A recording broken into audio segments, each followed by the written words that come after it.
চারিদিকে আম আর আম, আম কত রকম করে আম খাওয়া যায়, তাই না? আম দুধ খাওয়া যায়, কেউ জুস করে পছন্দ করে, কেউ এমনি আম খেতে পছন্দ করে। তো আমি আজকে একটু আমের পুডিং বানিয়ে ফেললাম এক্সপেরিমেন্টের জন্য। আমের পুডিং আমার কখনো বানানো হয়নি, এই ফার্স্ট টাইম বানানো।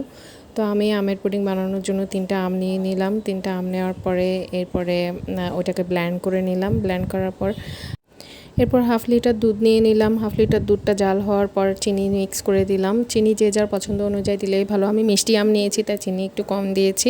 তারপর দুধটা গরম হয়ে যাওয়ার পরে ব্লেন্ড করা আমগুলো মিক্স করে দিয়েছি। মিক্স করার পরে কিছুক্ষণ নেড়ে চেড়ে এরপর আমি আগার আগার পাউডার দিয়ে, আগার আগার পাউডার যে যার পছন্দ মতো দিবেন, তবে অবশ্যই গরম পানিতে বা গরম দুধে গুলাবেন। আমি গরম দুধে গুলিয়ে ওটাকে এরপরে মিক্স করে দিলাম। কতক্ষণ রাখার পর ঘন হওয়ার পর আমি একটা পাত্রে ঢেলে ফ্যানের বাতাসে দিয়ে ঠান্ডা করেছি। এরপর ফ্রিজে রেখেছি কিছুক্ষণের জন্য।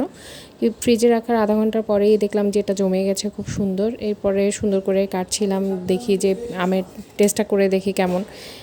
আমার কাছে কিন্তু টেস্টটা ভালোই লেগেছে। বেসিক্যালি আমদুধটাকে একটু জমিয়ে খাওয়া এরকমই মনে হয়েছে। যারা আমদুধ পছন্দ করেন তাদের এই আমের পুডিংটা আমার কাছে মনে হয় অনেক ভালো লাগবে। ট্রাই করে দেখতে পারেন একবার বাসায়। বাই।